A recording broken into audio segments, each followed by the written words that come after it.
ચોમાસું હવે તમારી ને મારી સૌની આસપાસ છે, કારણ કે ભારતમાં હવે નૈઋત્યનું ચોમાસું આગળ વધી રહ્યું છે. નૈઋત્યનું ચોમાસું ગોવા સુધી પહોંચી ચૂક્યું છે. આગામી દિવસોમાં ગુજરાત આવવાનું છે. ગુજરાત તરફ હવે આગળ વધવાનું છે આ ચોમાસું. મહારાષ્ટ્ર અને ત્યારબાદ ગુજરાત પહોંચશે ચોમાસું 15 તારીખે.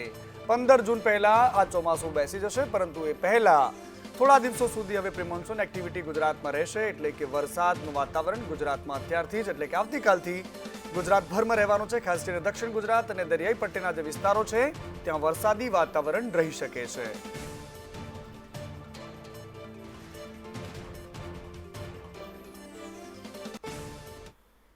અને રાજ્યમાં 7 દિવસ વરસાદની આગાહી પણ થઈ ચૂકી છે. દક્ષિણ ગુજરાતમાં ઘણી બધી જગ્યાઓ છે જ્યાં સવારથી જ અત્યારે વરસાદી માહોલ જોવા મળી રહ્યો છે. સુરત અને વલસાડમાં ઘણી બધી જગ્યાઓ પર આજે વરસાદી વાતાવરણ જોવા મળ્યું. બારડોલીના બાબેન ગામમાં વરસાદ વરસ્યો. વરસાદ પડતા ગરમીમાંથી રાહત મળી અને આની સાથે સાથે સુરતના ગ્રામ્ય વિસ્તારોમાં અનેક સ્થળો પર આજે છૂટો છવાયો વરસાદ પડ્યો હતો.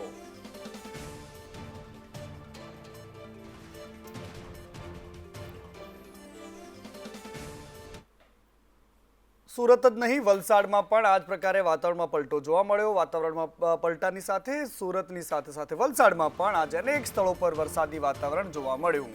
વલસાડના અનેક વિસ્તારો એવા હતા કે જ્યાં આજે છૂટો છવાયો વરસાદ થયો. ખાસ કરીને વલસાડ, અતુલ અને ગુંદગાંવ સહિતના જે વિસ્તારો છે ત્યાં વરસાદ વરસ્યો. આ ઉપરાંત ગોરવાડા, પારનેરા, કોસંબા જેવા ગામો છે ત્યાં પણ વરસાદ વરસ્યો હતો. ભાગડાવાળા, ભાગડા ખુર્દ વિસ્તારોમાં પણ આજે વરસાદી વાતાવરણ જોવા મળ્યું. વલસાડ શહેર અને તેના આસપાસના ગામડાઓમાં વીજળી ડૂલ થઈ ગઈ હતી. થોડા જ વરસાદમાં આ પ્રકારની પરિસ્થિતિ આજે વલસાડમાં જોવા મળી હતી.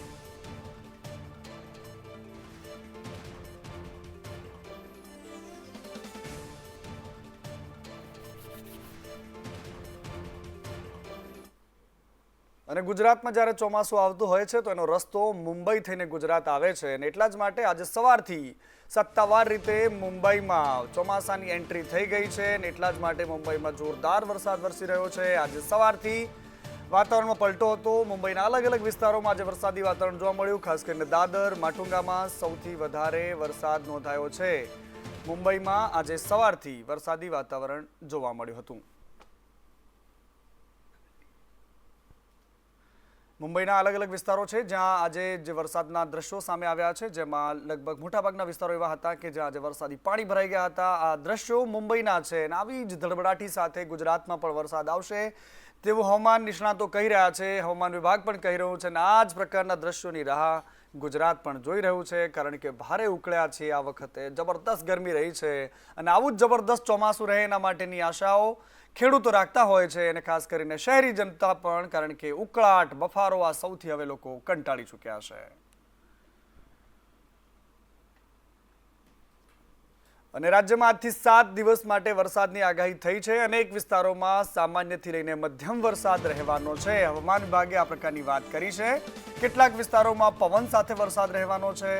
રાજ્યમાં પ્રી મોન્સૂન એક્ટિવિટીને લઈને વરસાદ રહેશે. આજે વલસાડ, નવસારીમાં વરસાદની આગાહી હતી. આજે દમણ અને દાદરા નગર હવેલીમાં પણ વરસાદની આગાહી છે. આજે ડાંગ અને તાપીમાં પણ વરસાદ વરસી શકે છે. આ ઉપરાંત 6 જૂને એટલે કે આવતીકાલે છોટાઉદેપુરમાં વરસાદની આગાહી છે. 6 જૂને આવતીકાલે તાપી, ડાંગ, વલસાડ, નવસારીમાં પણ વરસાદ વરસવાનો છે. 7મી તારીખે છોટાઉદેપુર. મૂળ 3 દિવસ સુધી લગાતાર દક્ષિણ ગુજરાત પર વરસાદી વાતાવરણ રહેવાનું છે. तो सौराष्ट्र रीजन में डे 5 में जहाँ पे रेन होगी वो डिस्ट्रिक्ट है राजकोट, पोरबंदर, जूनागढ़, अमरेली, भावनगर, गिर सोमनाथ, बोटाद, दीव और कच्छ ड्राई रहेगा. और डे 6 की बात करेंगे तो डे 6 में अमरेली, भावनगर, गिर सोमनाथ, दीव. और डे 7 की बात करेंगे तो डे 7 में जूनागढ़, अमरेली, गिर सोमनाथ और कच्छ ड्राई रहेगा. इन डिस्ट्रिक्ट पे लाइट रेन होने का पूर्वानुमान दिया गया है सौराष्ट्र रीजन के लिए, और साथ में थंडरस्टॉर्म की वार्निंग है. અને આવી જ ધડબડાટી જેવી વરસાદ બોલાવવાનો છે એવી ધડબડાટી રાજનીતિમાં ચાલી રહી છે. ચૂંટણીના પરિણામો આવી ગયા છે, ન કોઈ ખુશ છે ન કોઈ નારાજ છે. અને આ જ બધી પરિસ્થિતિ વચ્ચે હવે દિલ્હીમાં એનડીએની બેઠક મળી. પ્રધાનમંત્રી નિવાસસ્થાને એક બેઠક મળી હતી. કલાક સુધી આ બેઠક ચાલી, જેમાં ચંદ્રબાબુ નાયડુ નીતિશ કુમાર આ તમામ નેતાઓ હાજર રહ્યા હતા અને એટલા જ માટે આ મહત્વપૂર્ણ બેઠક હતી, કારણ કે એનડીએ હવે સરકાર બનાવવા માટેની કવાયત તેજ કરી રહી છે. નીતિશ કુમારે આ બેઠકમાં કહ્યું છે કે વહેલામાં વહેલી તકે આપણે સરકાર બનાવવી જોઈએ. એનડીએના તમામ પક્ષોએ ભાજપને સમર્થન આપ્યું છે. 292 બેઠકો પર એનડીએના ઉમેદવારો જીત્યા છે.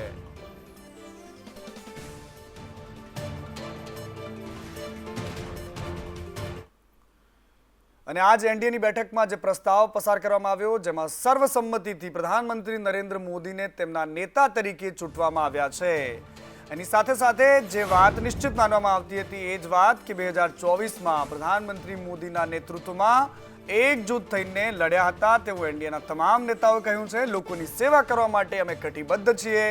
લોકોના જીવન સ્તરમાં સુધાર લાવવા માટે અમે કામ કરીશું. આ પ્રકારની પ્રતિબદ્ધતા સાથે આ બેઠક મળી હતી. બહુ જ મહત્વપૂર્ણ બેઠક માનવામાં આવતી હતી, કારણ કે એનડીએના જે ઘટક દળો છે એમની સાથે વિશ્વાસમાં લેવું ભારતીય જનતા પાર્ટી માટે ખૂબ જરૂરી હતું, કારણ કે આ વખતે પહેલીવાર દેશમાં ઘણા લાંબા સમય પછી એટલે કે 10 વર્ષ પછી ગઠબંધનની સરકાર બનવા જઈ રહી છે.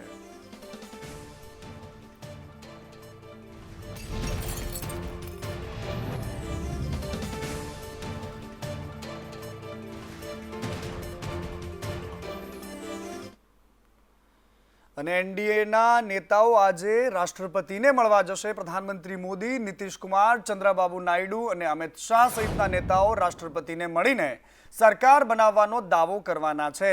લોકસભાની ચૂંટણીમાં એનડીએને સ્પષ્ટ બહુમત મળ્યો છે અને આ વાત હવે એકદમ સ્પષ્ટ છે. પ્રધાનમંત્રી મોદી રાષ્ટ્રપતિ દ્રૌપદી મુર્મુને મળ્યા હતા અને સરકાર બનાવવા માટેનો દાવો પણ તેઓ કરવાના છે. તૈયારીઓ માનવામાં આવી રહી છે કે 8 તારીખે પ્રધાનમંત્રી મોદી ફરી એકવાર દેશના પ્રધાનમંત્રી બનવા માટેના શપથ લેશે.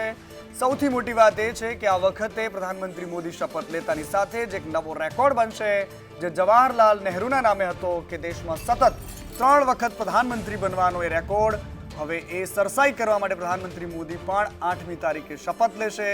દેશમાં ફરી એકવાર નરેન્દ્ર મોદીના નેતૃત્વમાં સરકાર બનવા જઈ રહી છે.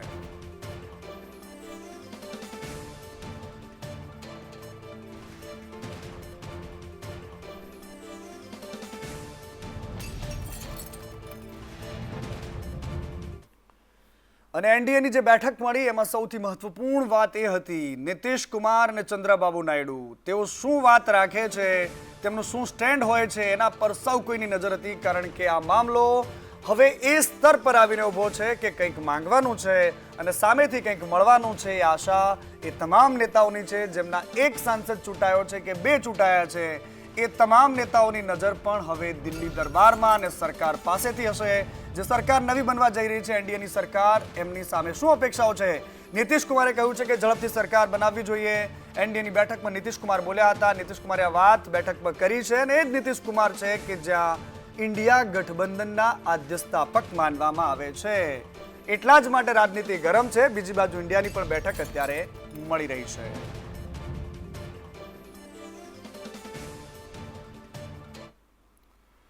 અને પ્રધાનમંત્રી મોદીના નેતૃત્વમાં કેબિનેટની બેઠકમાં પ્રધાનમંત્રી મોદીએ એક નિવેદન આપ્યું છે કે 10 વર્ષ સારું કામ કર્યું છે, આગળ પણ આપણે આ કામ કરવાનું છે. પ્રધાનમંત્રી મોદીએ આ વાત કેબિનેટની બેઠકમાં કરી છે. બધાએ સારું કામ કર્યું છે. હાર જીત એ રાજનીતિનો હિસ્સો છે. આ બહુ જ મહત્વપૂર્ણ શબ્દો હતા પ્રધાનમંત્રી મોદીના. હાર અને જીત એ રાજનીતિનો મહત્વપૂર્ણ હિસ્સો છે. નંબર ગેમ તો ચાલતી રહે. જે પ્રકારે 10 વર્ષ બાદ ભારતીય જનતા પાર્ટી પૂર્ણ બહુમત નથી મેળવી શકી, આ વાતને લઈને પ્રધાનમંત્રી મોદીએ કેબિનેટની બેઠકમાં વાત કરી.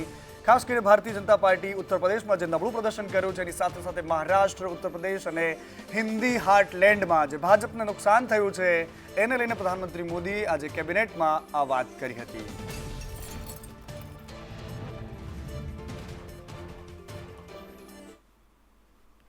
અને આજે બીજી બાજુ ઇન્ડિયા ગઠબંધનની પણ બેઠક મળી રહી છે. ઇન્ડિયા ગઠબંધનની બેઠકમાં એ તમામ નેતાઓ, એ તમામ સાથીઓ કોંગ્રેસના કે જેઓ સરકાર બનાવવા માટે કવાયત કરી રહ્યા છે.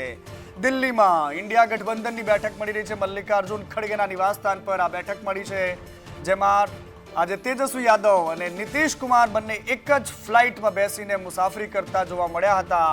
આ એ જ બેઠક છે કે જેમાં રાહુલ ગાંધી, સોનિયા ગાંધી, મલ્લિકાર્જુન ખડગે, આમ આદમી પાર્ટીના જે મોટા નેતાઓ છે તેઓ પણ એમાં હાજર રહેવાના છે. સમાજવાદી પાર્ટીના નેતા, ટીએમસી, તમામ જે એમના સાથી પક્ષો છે એ તમામ નેતાઓ આજે ઇન્ડિયા ગઠબંધનની આ બેઠકમાં હાજર છે. સરકાર બનાવવાની કવાયત થઈ રહી છે. કેવી રીતે આંકડાઓ ભેગા કરવા, કેવી રીતે જે ભૂતપૂર્વ રિસાયેલા સાથીઓ છે એમને સાથે લઈને ચાલવું, 18 જેટલા એવા અપક્ષ અને નાની મોટી પાર્ટીના સાંસદો છે તેમને સાથ કેવી રીતે લેવો, કેવી રીતે એનડીએના બહુમતથી ઉપરવટ જઈને પણ સરકાર બનાવવી, એના માટેની કવાયત જોવા મળી રહી છે.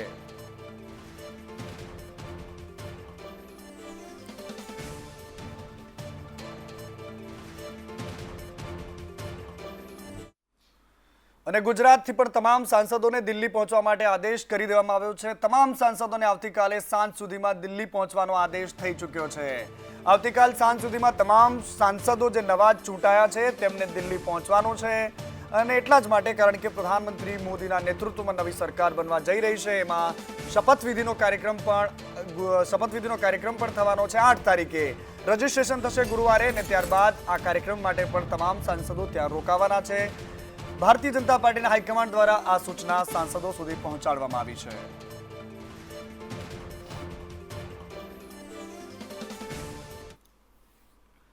અને સ્પેશિયલ ઇન્વેસ્ટિગેશન ટીમ, એ ટીમ જે રાજકોટના અગ્નિકાંડ બાદ બનાવવામાં આવી હતી, એ ટીમ હવે તપાસ કરી રહી છે. પરંતુ એને જોઈએ છે સમય જોઈએ છે કે અમને હજુ પણ રિપોર્ટ સોંપવા માટે થોડો વધારે સમય આપો.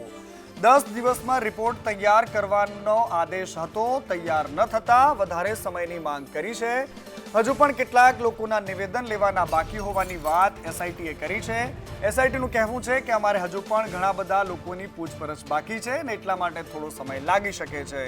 ગુજરાત આખાની નજર એ રિપોર્ટ પર છે કે એમાં કોણ લાપરવાહો હતા, કોની પાપની ભાગીદારી હતી કે જેના કારણે આટલો મોટો અગ્નિકાંડ સર્જાયો હતો. જોવાનું ત્યાં સુધી કે જ્યારે એસઆઈટીનો રિપોર્ટ આવી જાય છે, રિપોર્ટમાં કોને ગુનેગાર ઠેરવવામાં આવે છે.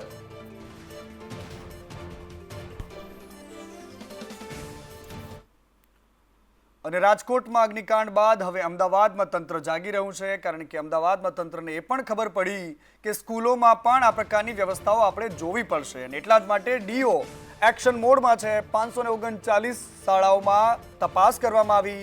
અમદાવાદની 36 શાળાઓમાં જઈને તપાસ કરી અને એમને નોટિસ આપવામાં આવી છે. શેડ અને ફાયર એનઓસીને લઈને નોટિસ આપવામાં આવી છે. એનો મતલબ એ છે કે અમદાવાદની 36 સ્કૂલો એવી છે કે જે ભયંકર રિસ્ક નીચે ચાલતી હતી, કે જેમાં ભૂલકાઓ પર ગમે ત્યારે આફત આવી શકે.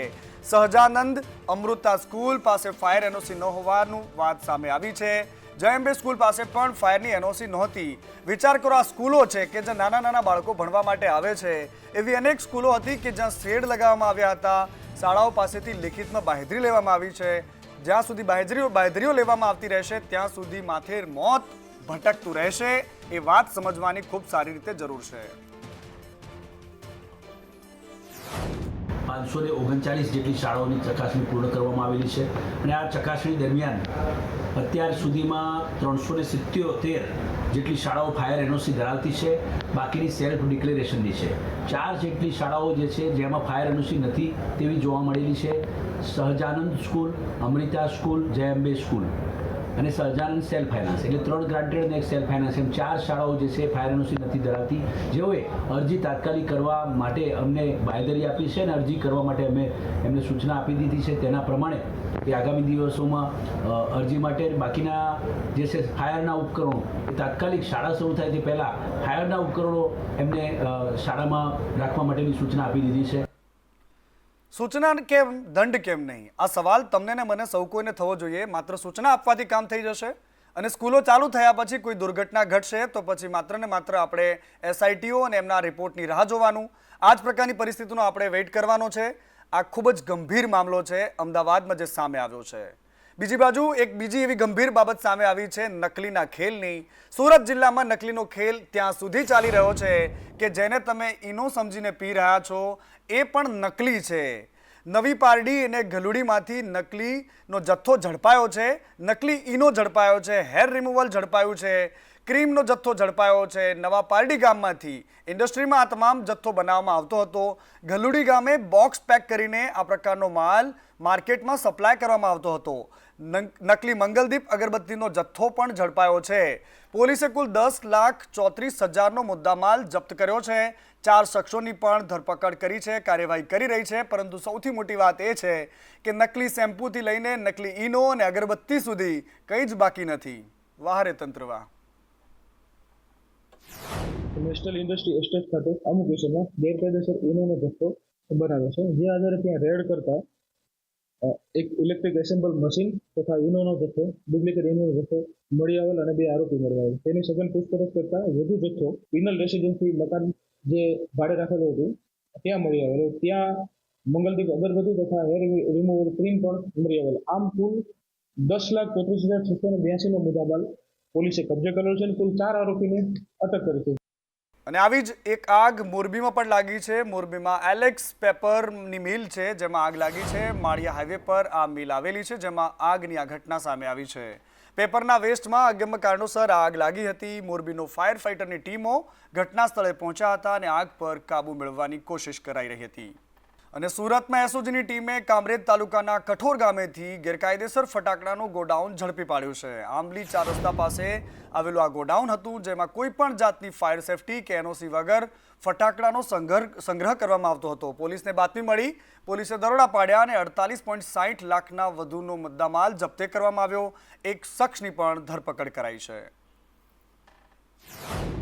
ટીમને ચોક્કસ માહિતી મળેલ કે કઠોર ગામની સીમમાં આંબલી 4 રસ્તા પાસે વિમલ કુમાર કાંતિભાઈ પટેલ ગોડાઉનની અંદર ગેરકાયદેસર રીતે ફટાકડાનો જથ્થો, કોઈ પણ ફાયર સેફટીના સાધનો અને લોકોની જિંદગી જોખમાય તે રીતે રાખેલ છે. જે આધારે ત્યાં રેડ કરતા કુલ અલગ અલગ ફટાકડાનો જથ્થો 48,56,270 મળી આવેલ છે. અને આ કામે વિરલભાઈ કાંતિભાઈ પટેલ વિરુદ્ધ કામરેજ પોલીસ સ્ટેશનમાં ગુનો દાખલ કરવામાં આવેલ છે અને તેની ધરપકડ કરી અને કામરેજ પોલીસ સ્ટેશન ખાતે સોંપેલ છે. હવે વાત કરવી છે લાંચિયાઓની. એવા લાંચિયાઓ કે જે તમને અને સમાજને અને આપણને સૌ કોઈને કોરીને ખાઈ રહ્યા છે, સિસ્ટમને કોરીને ખાઈ રહ્યા છે. એવા જ એક લાંચિયાની વાત છે.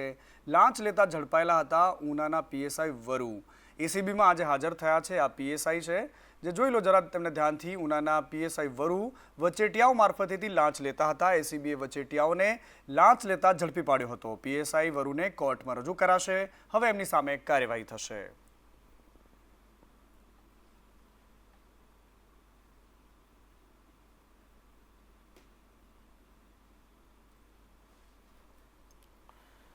અને સુરતમાં પણ એટીએમમાંથી ચોરીનો એક નિષ્ફળ પ્રયાસ થયો છે. ઉધના વિસ્તારમાં એટીએમમાંથી ચોરીનો આ પ્રયાસ થયો છે. એટીએમને તોડીને રૂપિયા નહીં નીકળતા બંને ચોર ભાગી છૂટ્યા હતા.